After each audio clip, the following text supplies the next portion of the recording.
Hello, everyone, and welcome to Equals. This is Max. Welcome to Equals, everyone. This is Naf. So, Naf, I think I know the answer to this question, but how are you feeling? What a day, Max. I'm still in shock following the US election. I'm still processing what does this mean, for the rest of the world. I actually woke up with my radio alarm, the BBC saying it's likely Trump is going to be the winner. And soon after Trump started, giving a speech, I ran to the living room to turn on my TV. So this has been my day. So, you weren't tempted to stay up all night to see the results come in? Not at all. Did you stay up? No, I think I'm getting too old for that. I think one of the last times I stayed up all night, I was remembering actually, because it was when John Kerry was trying to stand against George Bush in 2004, and he failed. George Bush got back in, and I was actually in Addis, your hometown. I did stay up all night, and it was very, very disappointing. I actually have, I think, a hazy memory of that time. But anyway, I think if it's 2004, I must have been in high school. Brilliant. Thanks, Naf. That's great to hear. I mean, I was depressed anyway, and now I'm feeling really old and depressed. No, honestly, That's I fun. didn't mean it that way. Well, I think the thing about the US election, and I know this is an obvious point, but it's not just important for the US, it's incredibly important for everyone on earth, isn't it? And the future of our children, so many issues are dependent on the position the US takes, aren't they? Agreed, Max, especially for climate. It's going to be an absolute disaster. Yeah, it's really, really scary. I mean, if we think what happened last time with Trump on climate, I presume it'll be more of the same. Now they're actually saying he might, honor his, what he said. He will pull the US out of the Paris Agreement. So this time he might even do that. Not only that, he might even pull out the US from the UN Convention on Climate. So this is going to have huge ramifications, for the rest of the world. Well, climate's our topic this week, isn't it? With the COP just coming, and I think we're talking about climate finance. Is that right? Yes, yes. And we have with us Meena Raman. She's a veteran social activist from the Global South. She's also the head of programs at Third World Network. Fantastic. Let's listen to Meena. Hopefully, it will cheer us up.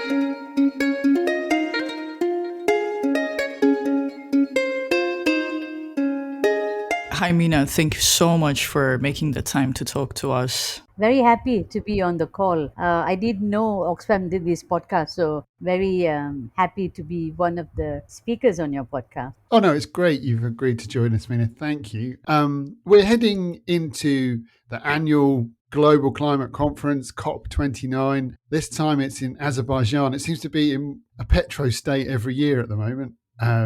But how significant is this meeting for you? What are the key issues and challenges on the table for COP29? I think, as everyone knows, at this COP in Baku, the main focus will be about climate finance because this is the year by which all the governments to the Paris Agreement are supposed to agree to a new finance goal. I'm not sure to what extent your listeners know about the old finance goal. That was a goal that was decided in 2010 in Cancun, Mexico, where 100 billion per year, $100 billion per year was supposed to be mobilized from developed countries for developing countries.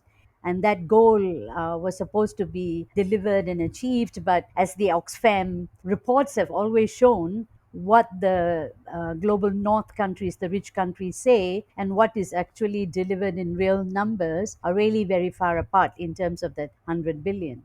So it was agreed in Paris in 2015 that we would have a new goal by 2025, actually, but which means at the COP in Baku this year, we do need to agree on a new goal, which is based on the needs and priorities of developing countries, not 100 billion, which was picked from a hat by the then Hillary Clinton, who was then the US delegate, and Barack Obama as well, and they promised this 100 billion. So that's where we are at, and climate finance is absolutely critical, as you know. And last year at COP28 in Dubai, the biggest headline news was about the transitioning away from fossil fuels, and this can't be done in developing countries without the requisite finance that is there, not to mention what they need to do in terms of ensuring a just transition, ensuring that there's money for adaptation, ensuring that there's money for loss and damage, which was another big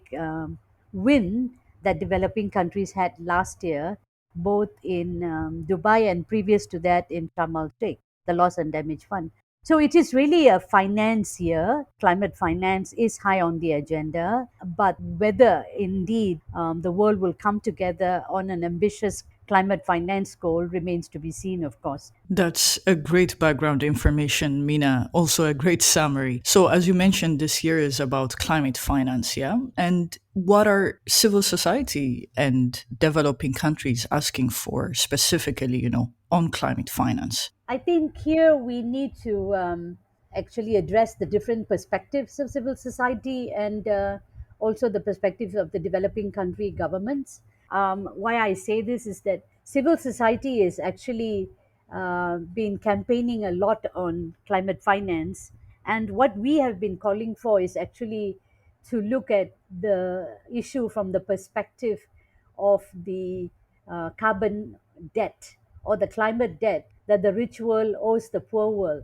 As you know, or probably would have read, the meeting in Dubai last year very clearly addressed the fact that four-fifths of the carbon budget, that means for a temperature limit of 1.5 degrees from pre-industrial era, four-fifths of that carbon budget or the atmospheric space was already used up by the rich world, by the developed world. And we know for a fact that greenhouse gases, particularly carbon dioxide, remains in the atmosphere for years and years and years. So, although much of this CO2 was emitted through history and through colonization and so on, when many of our countries were still under the colonial era, and then the industrial revolution in the north, and then after that the post-industrial era, the emissions have been going up, particularly this exhaustion of the carbon budget, overuse of the carbon budget by the developed world, by the rich world. From a climate justice perspective, there is this what we call a fair shares approach to emissions reductions. Of course, Oxfam has highlighted very beautifully that the 10% of the richest, the richest in the world, have contributed to half of the global emissions, and that the poorest half of the world, which is about 3.5 billion now, are accounting only for 10% of those emissions. So you have to contextualize the emissions and who is primarily responsible for the climate crisis now, fundamentally on this issue about the carbon debt and the climate debt, which is owed from the rich to the poor, and which in this case is from the developed to the developing world. And so you cannot just talk about climate finance in a very narrow sense, because the kind of even when we talk about a transition that needs to happen, moving away from a fossil fuel dependent economy to non-fossil fuels, is really a huge challenge. And even in the developed world, they have not been able to do it, and they're not really doing what they need to do, and they are still depending very much on fossil fuel use even until 2050. And so this is where the injustice of the fight is. And therefore, we from the climate justice perspective say that, and not just us alone, even academics like Jason Hickel and Andrew Fanning from the UK, who are very well known academics, they themselves have said that we have to compensate for the overuse of the carbon budget, or what they call the appropriation of the carbon space. So, from that lens, if you see, we are saying there should actually be a call for 5 trillion per year, and that's only a tip of what is actually really fair. So, we have called for a 5 trillion to say that this is the kind of benchmark we should peg against in terms of looking at the climate finance negotiations. And developing countries, on the other hand, for the new collective finance goal, have been talking around or making the demand for 1 trillion per year. So we say 5 trillion, and 1 trillion is really, really much smaller than what the fair shares and climate debt and reparations framing and narrative actually depends on. So, what the developing countries are asking is very much, much, much less than what civil society is demanding. And so this is where we are at, and this is how we have been calling for the pay up. It's called the pay up campaign, and they say you have to pay up, not because this is charity. I think this is what many people don't understand. When you talk about climate finance, this is not charity that is owed by the north to the south. We are not asking for overseas development assistance or aid. This is not aid. This is not charity. This is a climate debt that is owed by the global north to the global south. And this is based on ethical and moral principles. So we have to view this issue in this perspective, because otherwise, once again, we are really locking further inequities between the rich and the poor of the world. I can understand from one perspective how 5 trillion is just a drop in the ocean compared to what is required, but it is also, I mean, in actual financial terms, an enormous amount of money. And I know that rich country governments, my own government here in the UK, they're all saying they're broke, they've got high debts, they don't have the money. And you've also got a kind of poisonous politics. As we know, we could well have a new right-wing US government. We've already got many, many right-wing governments across Europe. So, I mean, how realistic is it that we're going to get a figure agreed this year in that's $5 trillion? And in a sense, how would you respond, Mina, to the argument that it's just not realistic, that we should be a civil society proposing more realistic numbers? Our own governments from the developing world have said 1 trillion, and their 1 trillion calculation is basically not based from a climate debt perspective, but based on the perspective of the needs of developing countries through by what their contributions they have been making and what they intend to do in the future. So it's based on the needs of developing countries, and so therefore the figure is much, much smaller than what we in the global south are calling for in civil society with allies in the global north. But to come to your to respond to your question about how realistic this is, no, we actually many years ago, when we were talking about the 100 billion, even the 100 billion was seen as too much, too ambitious a number by the global, by the rich world, by the developed world. And so they said that even this was something that was difficult. But if you look at the real world, in a world where there is, and particularly now, where you have wars going on in the Middle East, in Gaza, lots of money for bombs and the war machinery.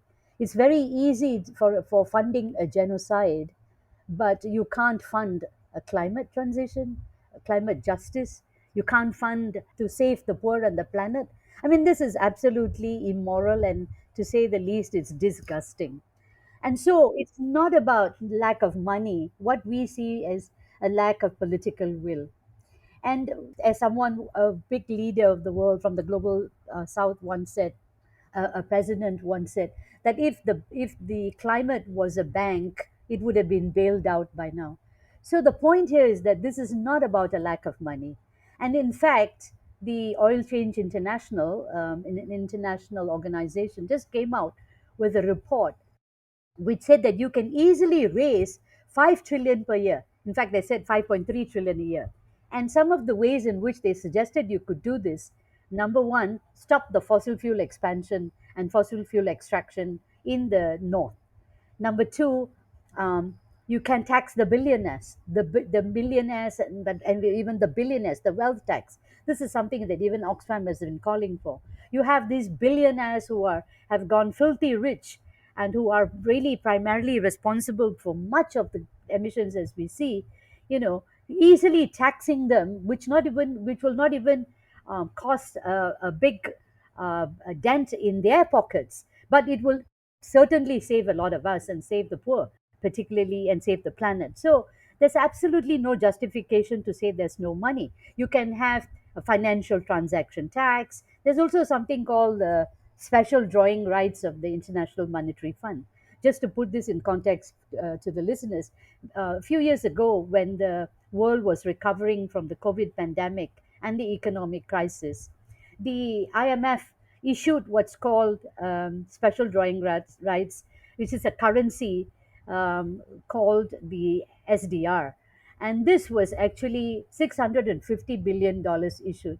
And it is distributed according to the amount of money that countries put into the IMF. And much of that money actually went to the developed world, who actually could not use the money because it was too much money for them. Now, this, if the IMF could direct another issuance of special drawing rights of a few hundred billions for the planet and for particularly for addressing climate, it would be fantastic. But this is what we are saying. If there's a will to do it, if you could save the developed world, particularly the rich world, from the pandemic crisis and from the economic crisis a few years ago, why can't you do it again?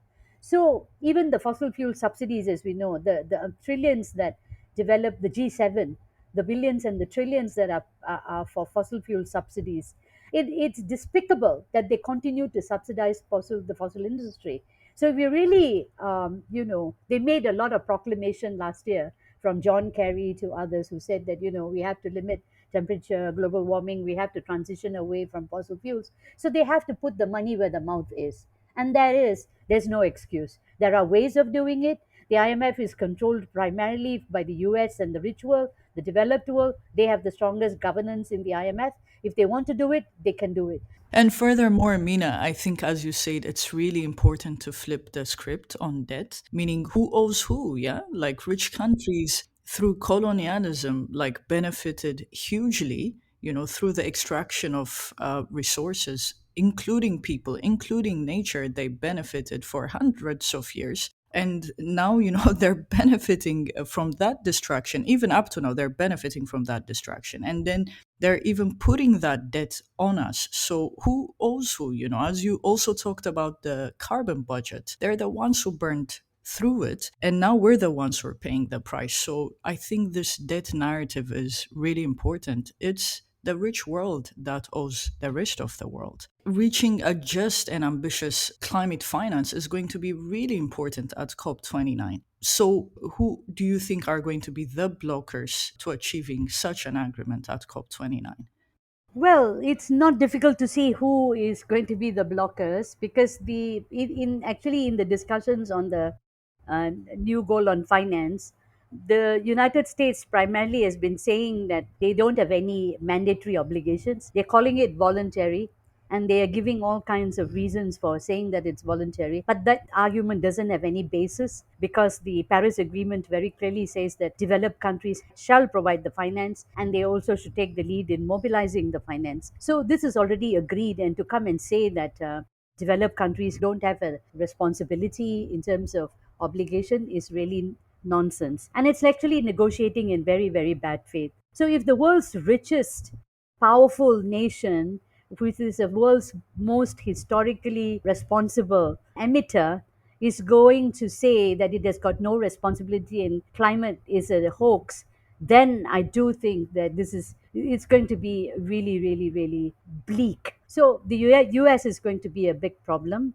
And the second is actually the in Europe itself, because what we are seeing is that a lot of them actually, many of these countries actually hide behind the United States. And so, if the US is not going to own up to its responsibility, it's going to be very difficult for the Europeans to say we're going to pick the tab up. So it's looking pretty bleak, and in this sense, I really hope that all of us who are committed to the struggle for climate justice and for addressing the climate crisis, that we've got no more time to waste, and we have said that this is really urgent. So we have to do everything in our power to say that these governments of the North don't speak in our name. They shouldn't be bombing in our name. They shouldn't be condemning the planet in our name. We have to stand up. And I know many of the global North, the movements of the global North in the campuses, in the streets, People have been standing up, the youth have been standing up, the climate justice activists have been standing up. By the same token, we in the global south have also been standing up and making our demands. So we have to, this is a real huge fight, and we have to continue to fight. And we have to expose and shame and name the governments who are not owning up to the responsibility. You're so inspiring, Mina. I agree with you that the outlook is bleak, and I would put another layer on that, which is, across Europe, in particular, the right have really managed to politicize policies for a green transition, policies to get out of fossil fuels, and to kind of paint them as like an elite imposition on the working class. So it feels in some of the biggest countries in Europe that we're losing the working class in terms of being committed to action on climate change, and they're starting to see it as something that's out to attack them. What does that look like to you from the global south? If you're thinking about demanding that rich countries do more, what would your advice be to activists, say in Germany or France, in terms of how they present that in a way that isn't just seized on by the right and undermines their objectives? Yeah, I mean that's a it's a difficult question, no doubt. That how do you explain the crises that are happening, which is actually about corporations, the powerful corporations and the elite who actually rule the world, who are basically, and for want of a better word, and apologies to your listeners, screw all of us around the world.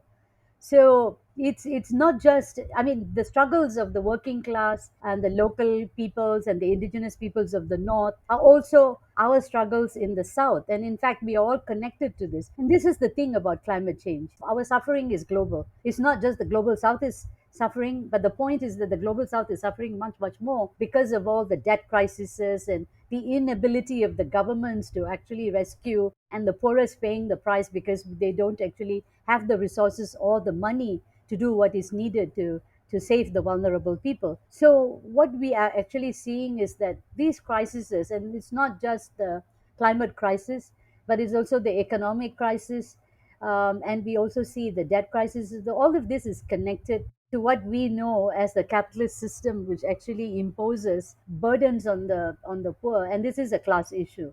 It is definitely a class issue, so that the working class continues to be, yeah, on the weak end. And we think that the Trumps of the world or the right wing are going to save us. They're not going to save us. I mean, they say that they deny climate as a problem, the impacts of climate is a problem, when we see it happening all around us. I mean, I've never seen so much of floods in Germany. I've not seen forest fires like that in Europe.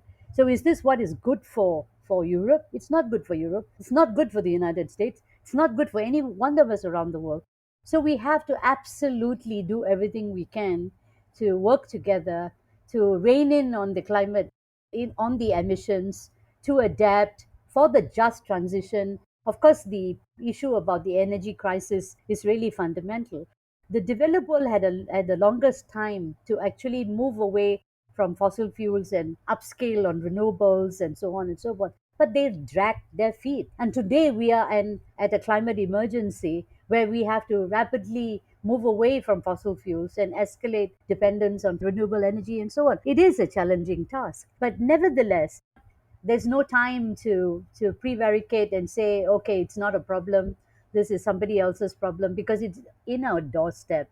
We walk into the you open the doors and you're falling into water levels which you have never seen before, or forest fires that are damaging every home, not just the poor.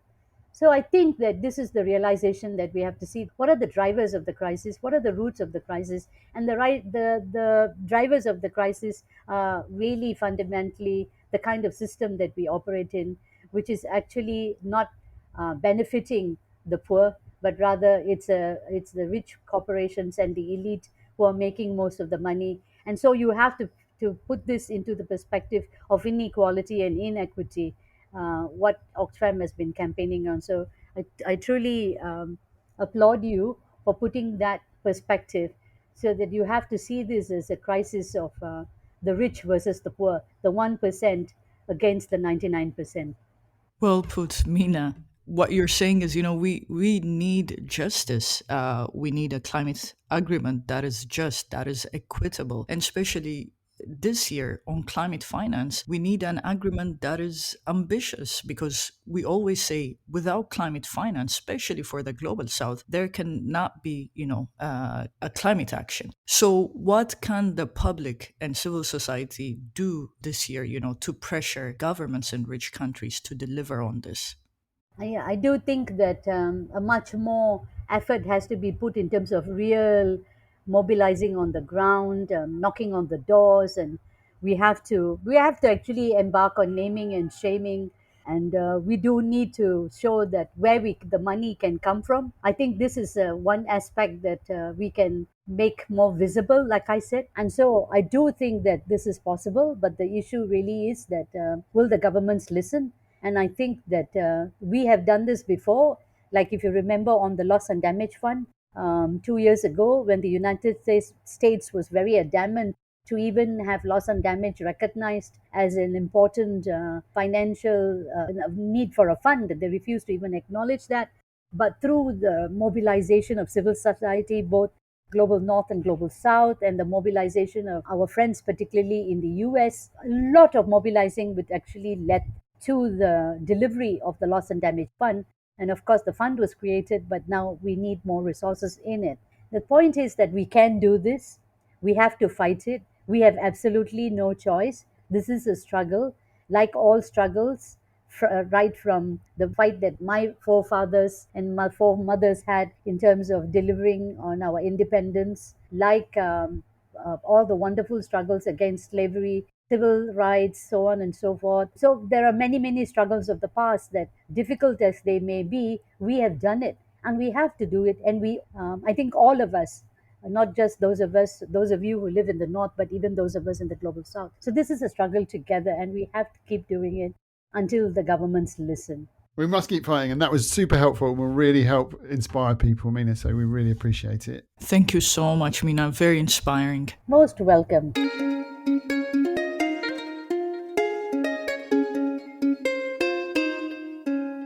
So, Naf, what did you make of Meena? Oh, I really love talking to Mina, Max. Really important conversation. And I really love the point she raised. It's when she said it's wrong to look at climate finance with a narrow view, because this is something I'm always thinking about. Because it's about reshaping our whole economy. No, it's not just about a small adaptation project, let's say in Ethiopia or Somalia.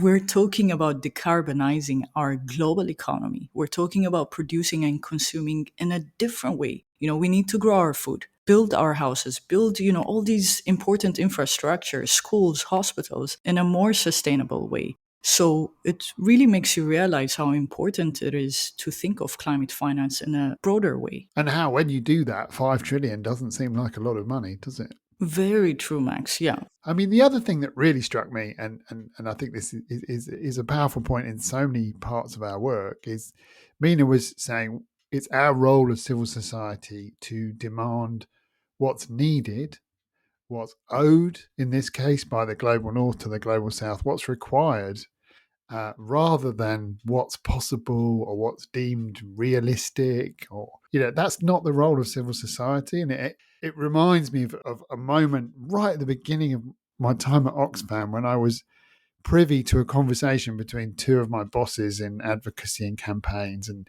one of them felt we were being too moderate, and he was quite angry. And he said to the other, the trouble is, if Oxfam was campaigning against slavery today, you would have us calling for more comfortable boats for slaves. And I remember thinking at the time, wow, I never want to be the comfortable boats guy. In the same way we demand what has to happen, an end to slavery, every child in school, we need to have the 5 trillion, the money that's required to rebuild our economies. So I thought she was amazing on that, and completely right. Agreed, Max. That's such a powerful point to end it on. Hope you enjoyed today's episode. We are always keen to hear from our listeners on the things you want to know or people you'd like us to talk to. Yes, definitely. Get in touch and keep listening to Equals, and speak to you all next time.